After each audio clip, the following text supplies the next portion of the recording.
don't know that they are clear. Maybe some are, some aren't clear with the ramifications of what's going on over there, or the potential for our involvement once we get involved. But first, we got to talk about a little personal topic for True Christian Talk, and it was only a matter of time, and we went over a year before this happened, but they give us a strike.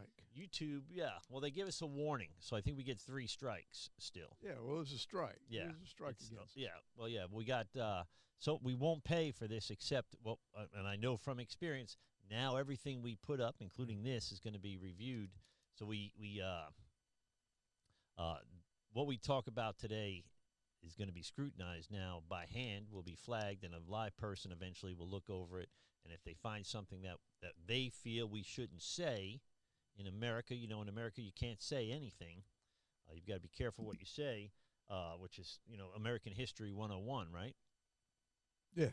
So this is what we're dealing with. We got a warning or a strike against us for talking last week about the election fraud thing that you reported on. Me just saying that probably sunk this episode. So, by the way, this makes it more and more important that you guys like and comment and share and all the things that go along with it, because we're taking on water now, Jimmy. What do you think of all that? Well, I think it's ridiculous because you and I both. I went back and re-listened to the post, and we didn't say that we felt that this would have changed the election, which really bothers me. We were just talking about how that there seems to be. Okay, let me start off with this. Well, someone else reported on it already. Yeah, I mean, we're right. not. So like, we didn't like go. We're the first ones that did this. You know? We're reporting on why are you picking on the little guys? What a judge, by the way, a Supreme Court judge. Yeah, Supreme Court judge. Yeah, I mean, we talked about articles, news articles that are out there. We're not making this our own feeling. We just talked about that. We want to guarantee that we have legal elections for everybody. Because, listen, I just went and looked. I went and did kind of a cursory little look. In 2016, Hillary said that the election was stolen from her. And there's article after article after article trying to prove that They spend point. millions of dollars trying to prove it and breaking the law in the process. Yeah. But yet, we're just talking about newspaper articles out here because we want to make sure that elections are legal. Because what happens if I'm told that my vote doesn't matter anymore because it just doesn't matter because they're going to be fraud will come in and step in, then why vote? And the thing that we need to be doing is pushing that we need to have righteous elections. And that's all we were talking about last week. But once again, they don't want to hear the little guys. They're not picking on the big guys. They're not picking on CNN that said it all in 2016. They're not picking on, they won't take down Fox stuff that's doing it in 2020. But yet you and I kind of talk about it and we get nailed. And they want to talk about that. One of their things they say about their policies is, we may not agree with everything that is posted. Okay, well then don't agree with us. Put a little caption down there that says, we don't agree with this. But to say, no, you can't post this because you're that's not true. That is not true. That is just that's just a bald-faced lie that I like I said, I want to have a conversation. I want to have a conversation with somebody, because all we're trying to do is just say, people, be aware of what is going on. This is what they talk about. These tapes need to be educational. That to me was an educational group. That to me was an educational statement that we made about making sure that all these elections are fair and equitable. And so, like I said, to not have them put it up is just kind of like ridiculous. Like I said, they don't go after the big guys. No. Now, we don't say things that there's some crazy stuff on YouTube. And this was kind of the disheartening part of the God Logic project when they kind of shut me down. They didn't shut me down completely, but they made it impossible to operate a YouTube channel and to have a conservative point of view. They had, I went from, and it wasn't huge, but I went from 500 viewers a week to 50 overnight. Yeah. As soon as they caught me on a copyright thing, which was my fault. I wasn't paying attention. Thank you, Dr. Phil, on CBS. But I had Dr. Phil's guest in the studio, and so she's in the clip that I'm showing, and CBS still shut me down and had YouTube shut me down. So, but after that, the channel never recovered. I literally never bounced back from that. So, so this is something that's hit home for me before, and this isn't the first time I've dealt with this. But there's a couple of things we're gonna talk. By the way, that's not really today's topic. We're gonna talk today about what's going on in the Ukraine and the strange push it seems like for us to get into war in Eastern Europe over what's going on in Ukraine, and then what are the Christian implications? We'll kind of unpack all that with the Gog Magog, Ezekiel's war, all that. But we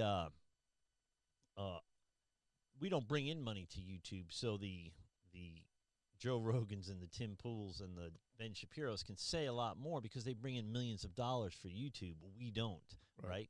So it's very easy for the computers to pick out us. It's not a human being watching our show at YouTube. It's a computer. Every time you say something or show an image, it gets scanned and analyzed. Then they're alerted to look at this video. I think this is how it happens. I don't know how they do it. I just, like I said, I want somebody to listen to it, actually listen to it. Mm-hmm. Because it's just like what you said. They're looking for keywords. They're looking for words that they can pick up on. So they hear election fraud, and they immediately think that we're talking about that there was. Yeah. Look. How did they know we weren't talking about 2016? There was only one presidential election where there was not election fraud. There was only one. Only one. The first one. Because after that, there has been election fraud ever since. I worked for an attorney at one time that talked about they were to get people to vote for them. They were going to go get cash, get booze, and go through the neighborhoods and pick up people and give them either cash or booze, whichever one they wanted. I'd have voted for him. It's been everywhere. I don't know why people think that it isn't. And the thing that we're trying to say is we want it to be fair for Look, I could care less if the election is fair. If my person doesn't win, I'm not going to stand around and jump up and down and scream. We just want it to be fair. That's all. So here's the part that bothers me, and this is a good transition into today's topic with the war and because your ideology or your political party benefits from something like censorship, or even canceling, right? Canceling people's careers, ruining people's careers because they say or do something you don't like. Now, we don't do this for a career, so it hardly matters in the scheme of things. But why are so many Americans okay with silencing the opposition? So we talked about this before, but if your argument's so good, why are you afraid of the counter-argument? Why shut that down? And can you legally shut it down in America? My answer is no, but they do it every day. Yeah. And this kind of brings us to another strange topic. Let me pull up an article, but they were talking about Ukraine, and as it turns out, there's biochemical labs in Ukraine, 4 or 5 of them scattered all over Ukraine, that have things like botulism and anthrax in them and all these deadly viruses. Now, we know what happens when a virus escapes a lab, because a virus escaped a lab in China. Now, we were involved financially with that, and there's some indication that we're involved financially with this, but that's hardly the point for today's topic. The question is, Tulsi Gabbard, who ran for president as a Democrat in 2020, she said that she said that we have to kind of get a ceasefire, get in there and get those chemicals out of there, those biochemical weaponized whatever, because if Russia accidentally shells one of those labs, what are the chances that stuff doesn't escape, right? So or does escape. Yeah, but if they shell it, it's out. I mean, we're dead. It's airborne, right? And then once the people in Ukraine get it, and people in Poland get it, and people in Russia get it, they get on a plane, they go to Asia, they get on a plane, they come here. It spreads like COVID did. So we know how this happens firsthand now, right? And so that's all she said. And then I forget what Tucker Carlson said, but he said that we've been funding labs over there. I mean, it looks like we have. Maybe we have. I don't know what it means exactly. But, again, not the point. The point is they want them charged with treason and calling them Russian shills for saying that in America. They want them who's the guy with the hair, the Latter-day Saint guy? Latter-day Saint guy, I don't know. He ran for president against Obama. got perfect hair. Romney. Okay, yeah, Mitt Romney. Okay, he okay. wants. He's saying they're guilty of treason. I'm going to jump in here in a second because I really don't even think that this is worth my personal opinion. I mean, I agree with you. This is something that people should know about, but let's give it like as little time as possible, because when you say Mitt Romney, I want to turn you off immediately. When you say, because the other one was The View, the girl in The View said it. Yeah, and so that was Whoopi. Yeah. and the kind of Joyce, heavy set Joyce Spanish Baez. lady. Oh, okay, I don't know. But when they say it, it's like, who cares? Yeah, I don't know that anybody really watches that show. We're giving them time now, where I think the issue that we really truly need to be talking about is the Christian point of view about what is going on over there, and should we go to war? Right. And I want to make sure that, I mean, I think that this is a good topic. I am concerned. I went out last night after you and I talked, and you said, Christians going out there. What I found, now, okay, I don't know what the Russian Orthodox Christianity is, but apparently Ukraine and Russia, 71% of Russians and 78% of Ukrainians identify as Orthodox Christian. In fact, until 2019, the Ukrainian Orthodox Church, the UOC, was a part of the Moscow Patriarch Church, and many parishes remained under this UOC and MP in conflict with self-governing Orthodox Church of Ukraine. So there's a battle right there. Why are the Christians in Russia not stepping up and saying, whoa, this is an unholy war here? Because if the Russian Orthodox Church is for the Moscow Patriarch is for this war, we've got a different topic here talking about Christianity. So you're saying that the Russian Christians, the Orthodox Church, the Eastern Orthodox churches are a lot like Catholic. Yeah. So that's what they look like to us. That's what they anyway. look like. They right, have right, some right, doctrinal differences, right, but right, not right. a lot of them. Right. So you're saying that the Russian Christians or Orthodox Christians should rise up against the powers of Russia to stop this? I think that's kind of happening. I don't know if they're Christians, but people in Russia are protesting and getting thrown in jail. But you don't hear that it's coming from okay, people are protesting. We don't know who. Right. We don't, because they're whisked off. Yeah. And as Putin said today, they should be spit out like flies that you accidentally suck into your mouth. I didn't understand that analogy that must much. happen a lot in Russia. I guess. I don't know. And they got pollution. I was kind of like, what an analogy. Wow. Okay, but he said, that we need to cleanse. We need to cleanse the vermin and all the terrible things that are out here. And I want to look at how he exactly said it, because it was like, oh my gosh. So our American perspective, our Americans' perspective is to protest or to stand up. I think protesting and standing up, opposing power in Eastern Europe is very different than doing it here. Yeah. By the way, the leader of the Ukraine's no altar boy either when it comes to human rights. And stuff like that. No. I mean, listen. I mean, he's cut from that cloth. Say, I mean, he's a good dude. But this is the interesting part: is the media creating a narrative that people are buying into, including Christians, that this guy is speaking truth to power? They've kind of made this almost superhero-like character out of Zelensky and this evil villain who was what he is, Vladimir Putin. And but we're getting a single narrative with a pro-Ukrainian view to the point where, and I haven't made a decision either way, but we got important people saying we need to go to war with Russia to defend Ukraine, which was Russia 30 years ago, and there's some reasons for that. But we got a lot of people saying to go to war with a nuclear power, and 28%, some poll I heard on the news, 28% of the people said it would be worth a nuclear holocaust to liberate Ukraine.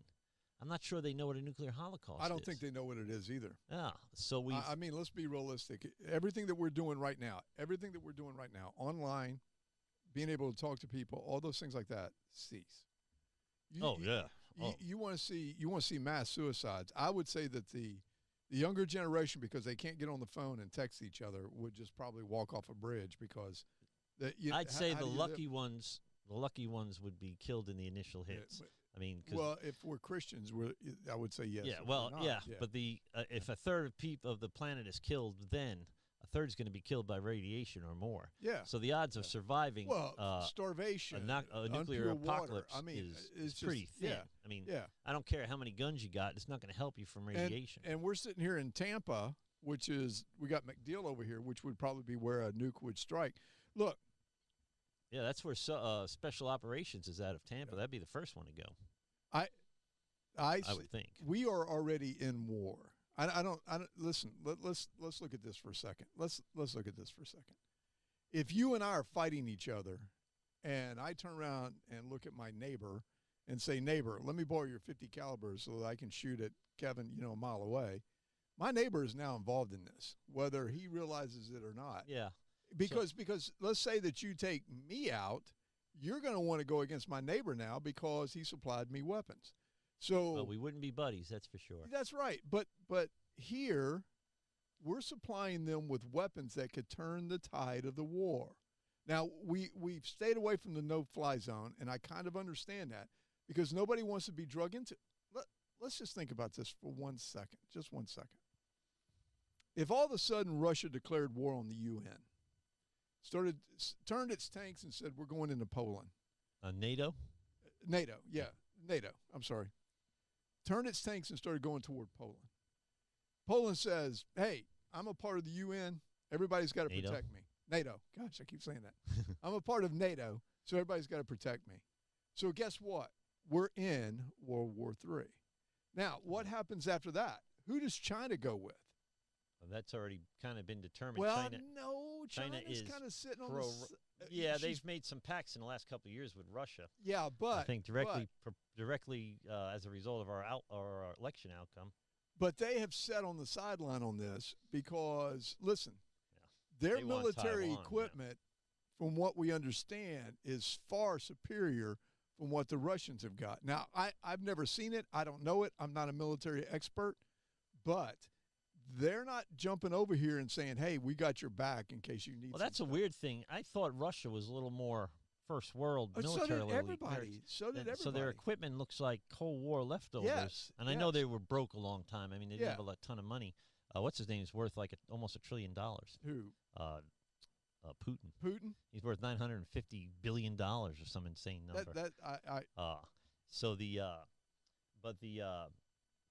I thought they would be better equipped. But here's the bottom line. Whether or not we are complicit in this world war, right, in this war with, whether we are part of the war is not up to us. It's up to Russia. Once they think we're part of this, we're part of this. They already dropped the bomb within 12 miles of the Polish border, and they're not dealing with the kind of ammunitions that we're used to seeing in the Gulf Wars, right, where they're so accurate. Right. That's why they're carpet bombing everything, because they don't have our stuff, right? But they were, which are illegal. What if they accidentally sent it 13 miles further and landed it in Poland?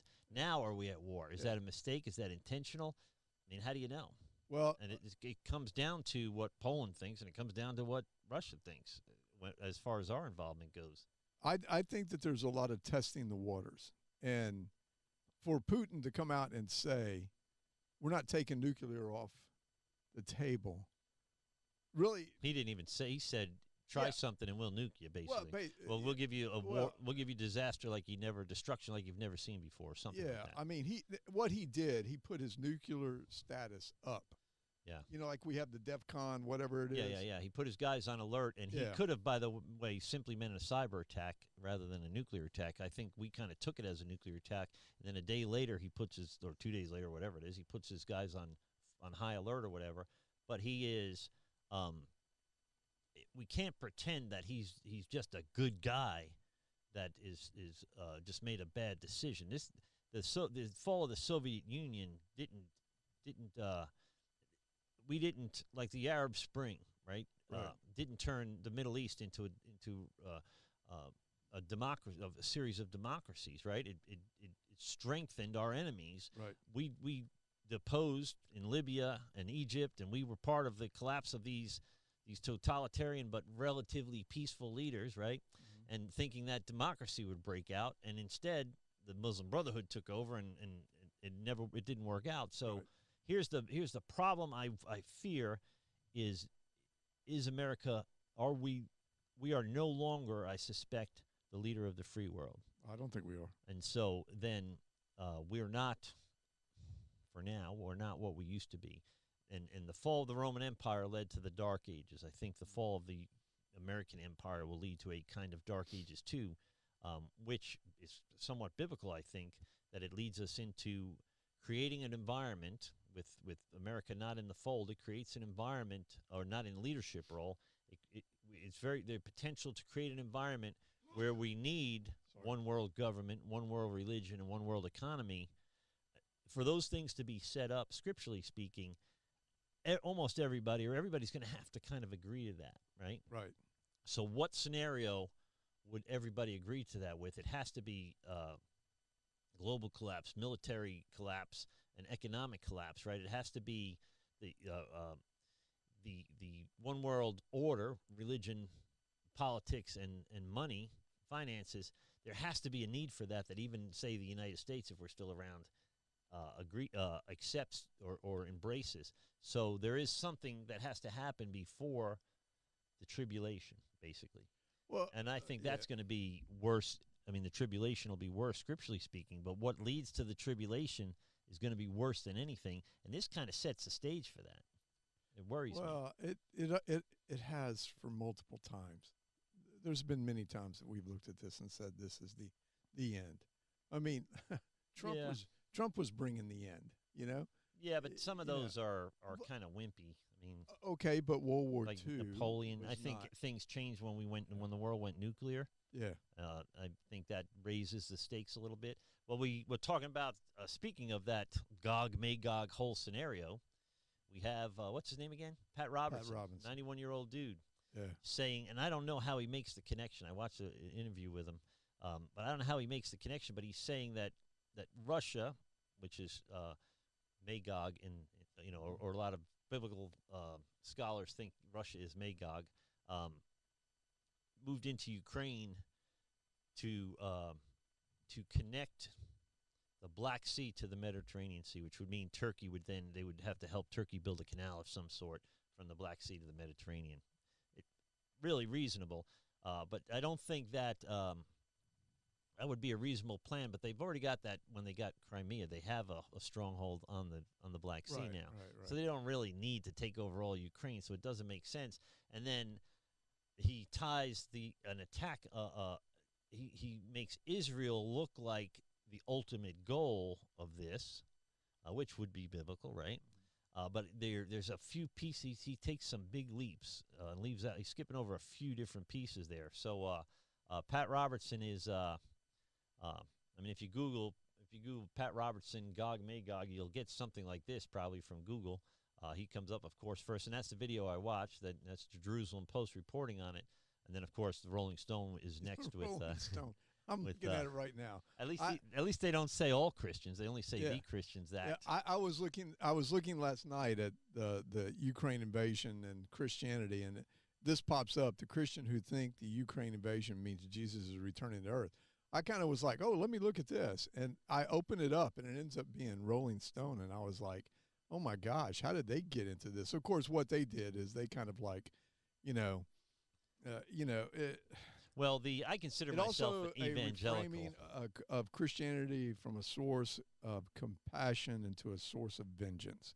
That's kind of when they say. Yeah. What you have is a kick-ass superhero Jesus who comes back to fix the passive, humble Jesus who didn't get things right the first time. What? Yeah, I know. This is Rolling Stone now. Come on, And when I read that, I was like, okay, you just lost me. Okay. Well, at least they didn't say all Christians think. Yeah. Or Christians think, which would be what I would suspect when you told me about that. But they do say evangelicals like Pat Robertson in the sub headline there. So are they saying that all evangelicals are like Pat Robertson, or is there an ilk of evangelicals that are like Pat Robertson? Hey. So it's I think they purposely make it big like that, so they could always defend themselves later on. Here was the other thing, too. I brought this earlier about the churches. We have 2 separate churches here. And this is something that I really think doesn't get looked at a lot. And what it is, there's the Russian Orthodox, and then there's the Ukraine Orthodox. And at one time, they were both together. Mm-hmm. But when we look at this, what they're really jumping on about Pat Robertson, Pat Robertson says that he says it says Pat Robertson, who can always be counted to connect the dots between current events and crazy. I mean, they're coming after him. Mm-hmm. That's Rolling Stone still? This is Rolling Stone. Even came out of retirement this week to argue that the world's most famous tirade was actually just a helpless pawn in the plans of the Almighty. I think you can say, well, Putin out of his mind, yes, maybe so, but at the same time, he's being compelled by God. Robertson offered, alluding to Ezekiel directly.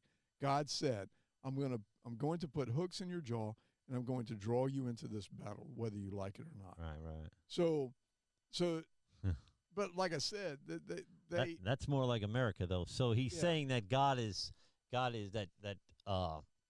Putin is doing the work of God. So hang on. When we go back over here to what we were talking about, at one time the Russian Orthodox Church, the Moscow Orthodox Church, would come out and bless the AK-47s and the tanks before they went into battle. So I'm just... What's that from? Let me find it for you. This is an article that... let me get it for you.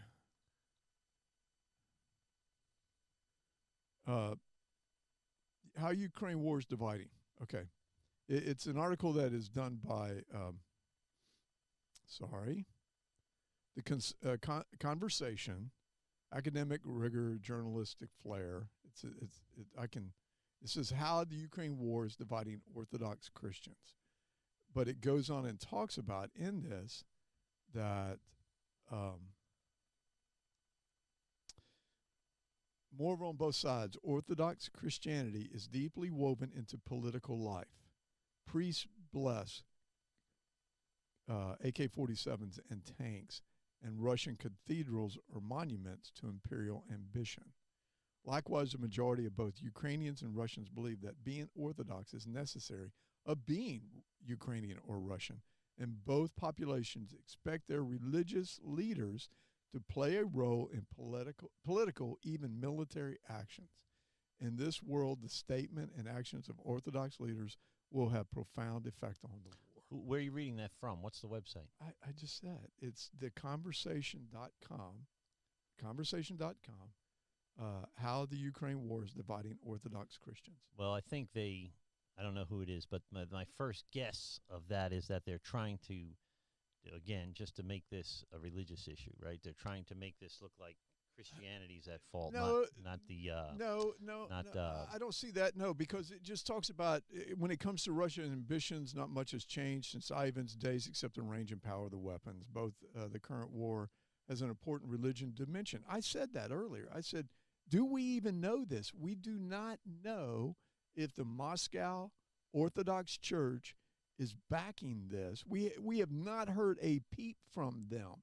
You would think that somewhere along the lines, if they were against it, somebody would get something somewhere. But do we have an inclination that unless there's some substantial proof that they would be for it, they're Christians, we have to assume they're against it. Well, we would assume that, but how many times have we seen Christians be for war, purification? If you're not a Christian, you don't, come on, let's be realistic. Like recently? The Crusaders. Like 1,000 years ago. Yeah, but Russia's is the Stone Age to begin with. I would give them the benefit of the doubt unless somebody besides the conversation says that. That sounds like something that's trying to put Christianity in as bad a possible light as possible. No. It sounds like that to me. I'm just saying, I'm putting it there. Putting what there? I'm putting it there. I'm saying unless the Moscow Orthodox, the Moscow patriarch, because that's what it's called. Is that the church? That's the church, okay? comes out and says that they are against this, then where are they? That's my question. And they haven't come out to say they're against this war. I don't see it anywhere. Well, this kind of brings us to our topic. Should Christians be against this or in all wars? Well, I think we should always be against war. We would like to have peace. Should we be pacifists? I don't no. We never have been. Good Christian men have died on the battlefield, you know. But does that make it scriptural? I mean, that doesn't Okay, make it biblical. we're going to go back to Romans 13. Romans 13 says that you submit to the government. Right. So if the government calls you to defend some country, your government is calling you. Now, listen, we've had what is it? People who object to it. Conscientious objectors. Yeah. This is Romans 13, what he's referring to, I have on the screen right now.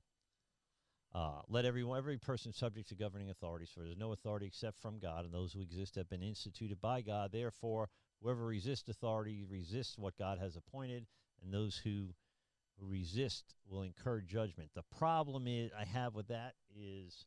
I know you love to bring it up. If it's against... And I agree with you, if it's against a biblical basis. Well, try to pick out a biblical character that did not go against, including Mary and Joseph when they fled to Egypt with Jesus, or, I mean, Daniel and Meshach, Shadrach, and Abednego, is that their names? They all stood up. They all did not succumb to the power of authority. So whatever Romans 13 means, it doesn't mean that we should. I mean, what about Bonhoeffer and the Nazis? He stood up to he ended up in prison, but he stood up to the Nazis before it became popular to stand up to Nazis. You're thinking I'm disagreeing with you, and I'm not. Well, I don't think Romans 13 means what we think it means. Oh, okay. All right. Well, I mean, it can't mean that. Otherwise, everybody in the Bible would have lived up to that. Okay. Including Jesus, who didn't. Right? We somewhere along the line we got off track here because you asked me if should we be pacifists? Should we be pacifists? And you said if the government sends you, you should go. If the government sends you on if I was in Russia and the government contacted me and I was a Christian, now see, wait, we gotta understand what's going on here. We're taking this. We're trying to piecemeal it here. The Russians were told that they were going into Ukraine because they were starting Nazi practices. That some were told that Zelensky's Jewish, by the way, which is weird. Yeah, some were told that this was a training exercise. The Russians were lied to. Their own government will not allow them to show what's happening in the combat. They have completely shut down. You even saw the girl that was on the TV station that said something about that this is an illegal war. She held up the sign. Yeah, and disappeared, you know. And people who have protested it have been arrested. So there's a whole bunch of stuff going on here. I'm just trying to say, back in the day, even in Hitler's day, he believed God was on his side. Or Goebbels used that to manipulate the people. Exactly. I think a lot of people have used this verse to and I agree. Manipulate people. Yeah, let's make sure that you and I are on the same page. We both agree on this. What I'm trying to say is if you have atrocities, look, we didn't ask to go into World War II. We were attacked. Which listen, there were many conversations between Churchill and Roosevelt continued to say no. Well, you know, we were helping China against Japan. Yeah. Which is a lot like helping Poland or Ukraine against Russia, right? Right. So what led us into World War II is the very thing that the stage is set to be leading us into that same war. I agree.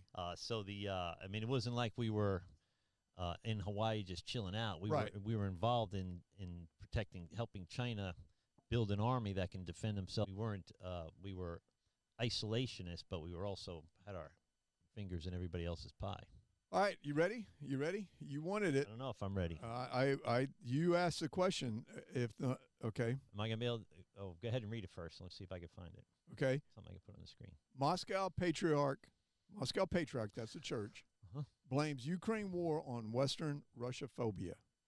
Oh, interesting. Yeah. Patriarch of Moscow, gift of icon. Is that like their Pope? What's a Moscow Patriarch? Does it say? it's I've got another article here. This is Moscow patriarch strokes tensions with war remarks. So, I mean, let me see if I can find it. Russian Orthodox patriarch, there it is, right Kirill, there, right? leader. Associated Press. Yeah. AP News, is that Associated Press? Yeah. That is. Yeah. All right. So, and I've got it. Peter Smith from Associated Press said Russian Orthodox patriarch Kirill, leader of the Russians' dominant religious group, has sent his strongest signal yet justifying his country's invasion of Ukraine. See? Okay, what's the statement? I don't see it. Just look at the top, right there at the top. Look right there. No, go down just a little bit. Right there at the first of it. It says. Now, I haven't seen the statement, but it says, it's got to be in here. In a sermon delivered Sunday before the start of the Orthodox Lent, echoed Putin's unfounded claims that Ukraine was engaged in the extermination of Russian loyalists in Donbass, the breakaway eastern region of Ukraine. Well, here it is.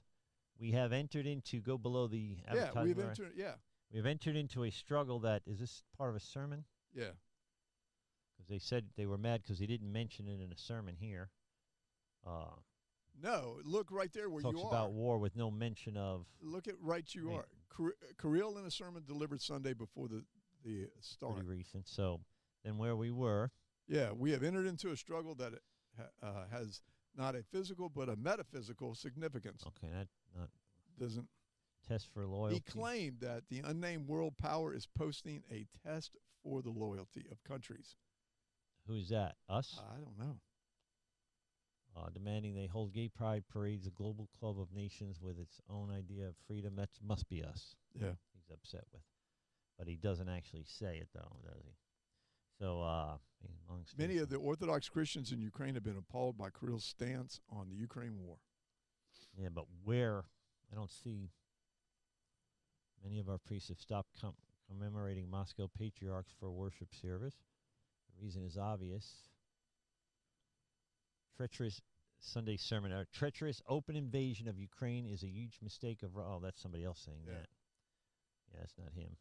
That's somebody confirmed on his Telegram account. Somebody else said that. Reverend Mykola Danyalovich.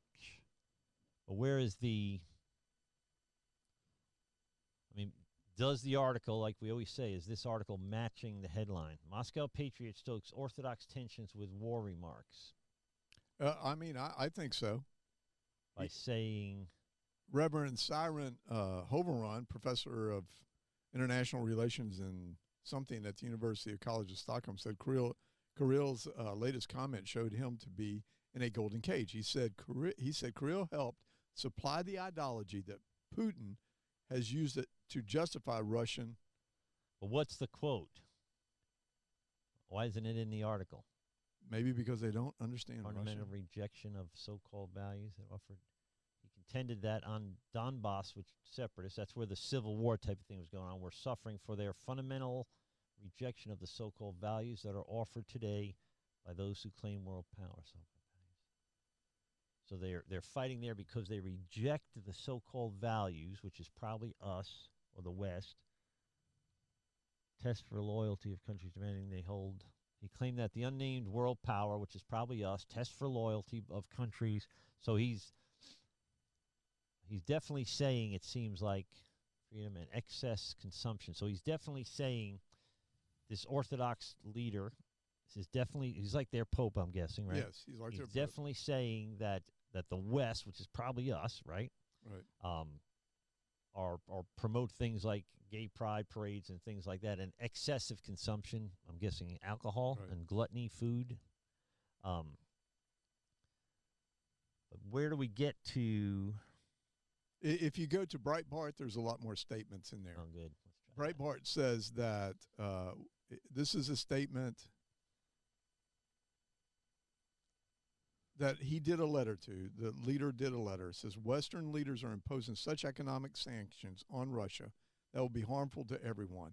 The Patriarch of Moscow and all Russia said in a March 10th letter to the acting head of the World Council of Churches. They make their intentions blatantly obvious to bring suffering not only to Russia, political or military leaders, but specifically to the Russian people. Russian phobia is spreading across the Western world at an unprecedented pace. So I think that's true, but I think the Western world should be phobic. I don't disagree. Values, one of the other leaders said, "I write to your holiness to intervene and mediate with the authorities to stop this war." So somebody has written him a letter saying, "I write to your holiness to intervene and mediate with the authorities to stop this war." In response, Patriarch Kirill put the blame for the developments in Ukraine on the shoulders of the Western nation, while insisting that the World Council of Churches needs to stay free from political preferences and one-sided approach. Yeah. As you all know, this is what Kirill writes, as you all know, the conflict did not start today, and its initiators are not people of Russia and Ukraine. Who started this? See, the origins of the confrontation lie in the relationship between the West and Russia, he declared. So he is, I would say it's fair to say that he is this guy may be literally a shill for Putin, right? Oh, so he is a shill for Putin. That's it. But it doesn't seem like, but it seems like in that first article that there are Christians standing up. So they're talking about the divide that it's creating, right? Right. So that's a good sign. So this guy is not, I mean, he may be a man of God. I don't know the guy, but he clearly, his first loyalty is to Russia, not to his heavenly Father, or it's pretty clear to me. He goes on to say, they spare no effort, no funds to flood Ukraine with weapons and warfare instructors. Yet the most terrible thing is not the weapons, but the attempt to re-educate, to mentally remake Ukrainians and Russians living in Ukraine. Remember, that's one of the things that Putin said. They were going in to free those Russians that lived in Ukraine territory. Being held by Nazis. Yeah. To remake Ukrainians and Russians living in Ukraine into enemies of Russia. This tragic conflict has become a part of a large-scale geopolitical strategy aimed first and foremost at weakening Russia. So that's pretty interesting. So this actually could be a whole nother show. Maybe we should talk about this. But is the westernization of say the Middle East or the Eastern Europe or Africa or India or anywhere, is that inherently a good thing? So if we westernize them on things like freedom of speech and freedom of religion and medicine and things like that, are we not opening the door to westernize them on the things that we, even as Christians in America, would call immoral? That's what I think that's what the guys complained about, at least in that first thing we read, right? Yeah. That they want to have gay pride parades in Russia, basically. Right. And so, as an American, we say, well, they can have a parade. I'm not going to march in it. Yeah, right? I'm not going to be in it. But that's not. We're not in America, right? So here's it's interesting. Here's something. Kirill himself has, moreover, been accused of direct collusion with the KGB.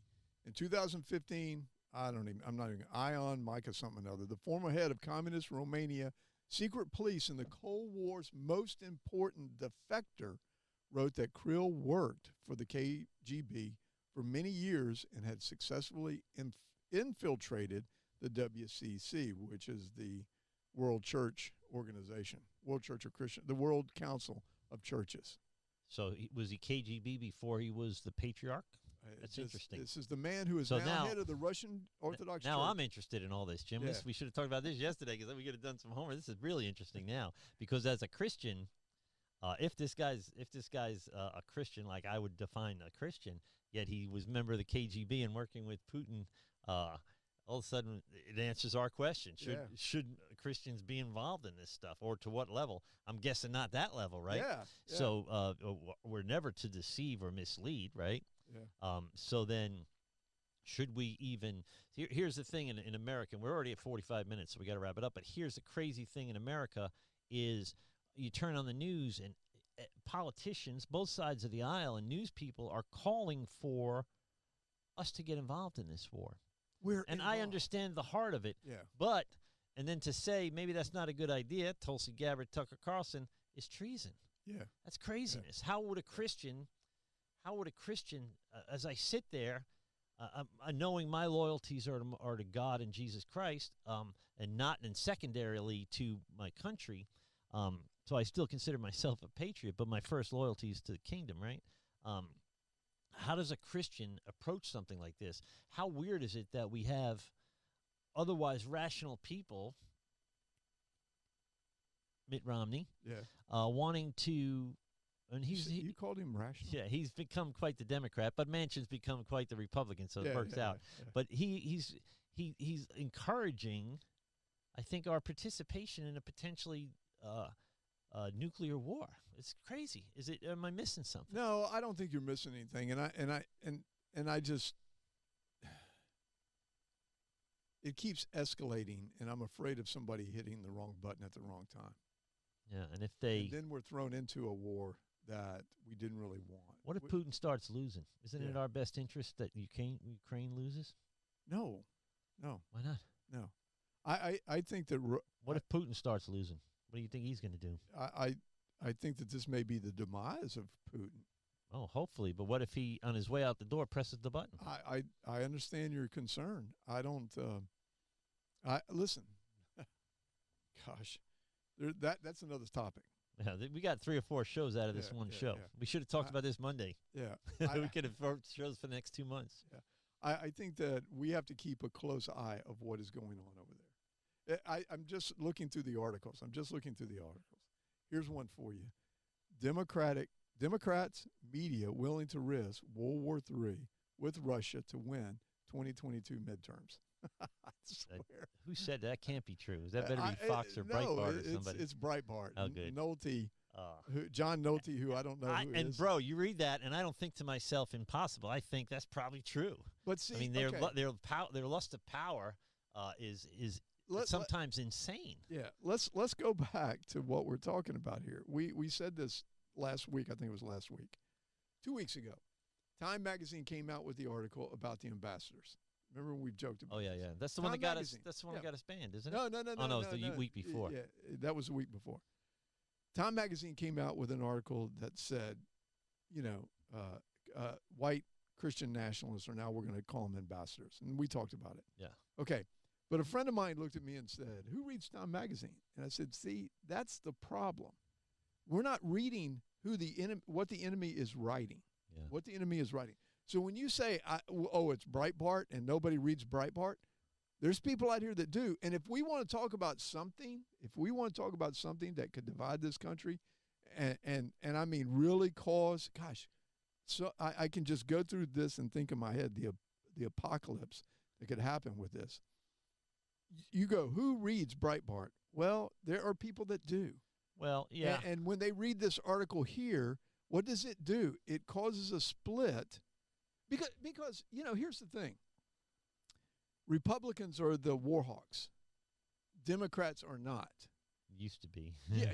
So let's flip it now. The corporate media and Democrats. The Democrats are the patriots. 2 years ago, they were disgusted. A year ago, they were disgusted with America. Yeah.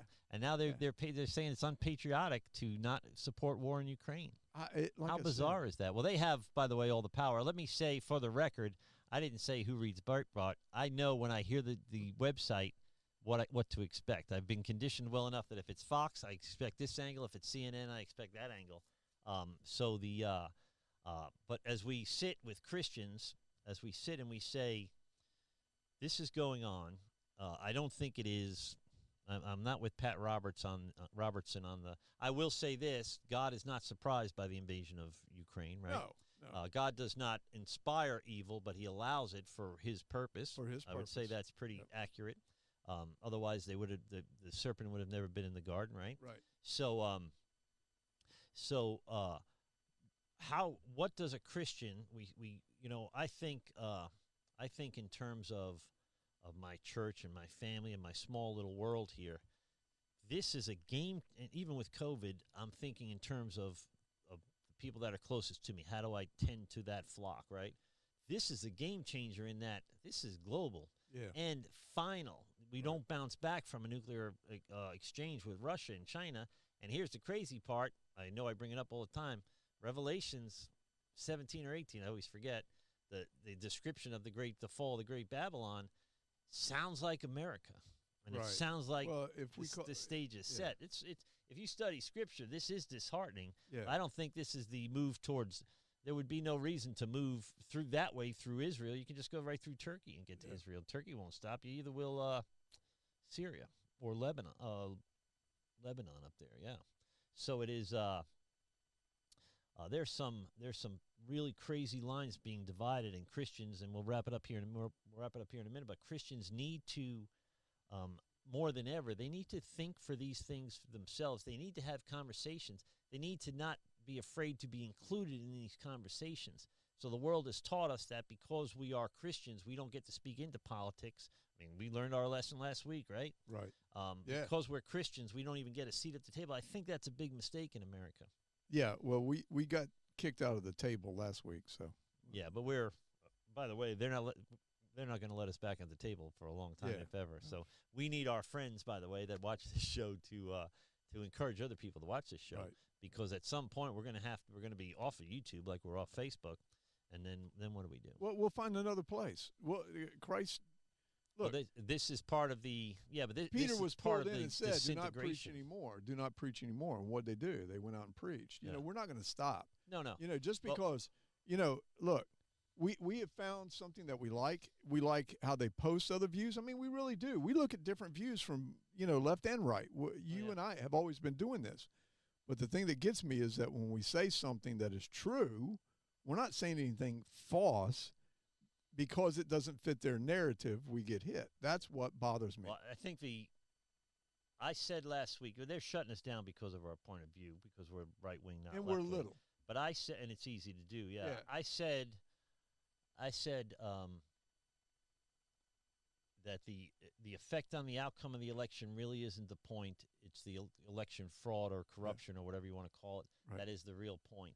That's not dicey, bro. I mean, that doesn't sound like something that should be censored. Everybody, both sides of the aisle should agree with that. Yeah, I even said it doesn't change the outcome of the election.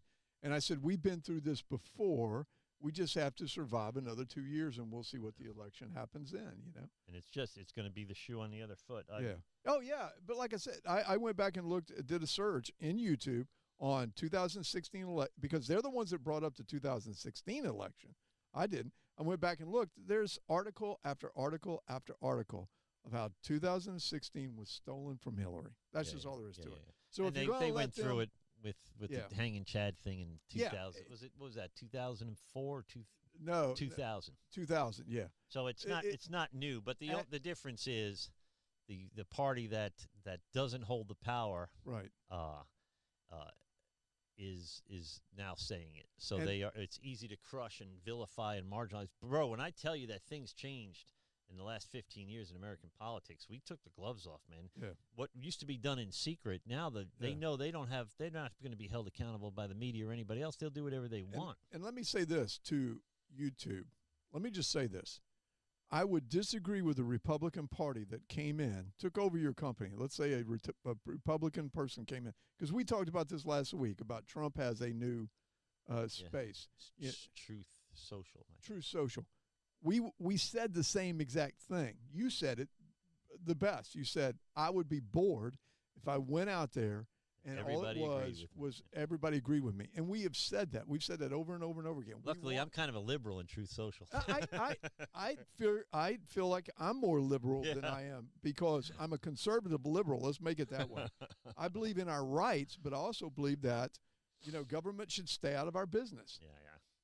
So that is so you're almost an anarchist, bro. You're like Tim Pool. You're a libertarian. Don't say that because next thing you know, they will pull this one. And I know. I think that this one's getting pulled down anyway. All right, guys. Well, that's kind of the show for today. We love you. We're coming up on the hour mark. Please, if you would, like, comment, share this content. You want to be on the show, email us, truechristiantalkinfo@gmail.com. If you got a topic you want to talk about, you want to be on the show, anything like that is fine. You can come in the studio and do it. We can do it via Zoom and broadcast you. We've got the technology here at beautiful God Logic Studios. Right now we have the technology. Yeah, until they shut us down. And then we're going to be showing this to our family and friends because no one else is going to be able to see it. Yeah. But Let's we're go here. Post it on Facebook. If you or anybody needs, I do every week, but it relies on YouTube, unfortunately. But if you or anybody else needs anything that we can help with, prayer, if you've got somebody struggling in addiction or any kind of problems like that, let us know. We'll do what we can for you. It's what we do during the week. That's it. We love you, Jimmy. Say goodbye to the folks. What do you think? You'll have a great week. Be safe, be blessed, and God bless this country. Thanks Amen, for watching. God bless. Thank you.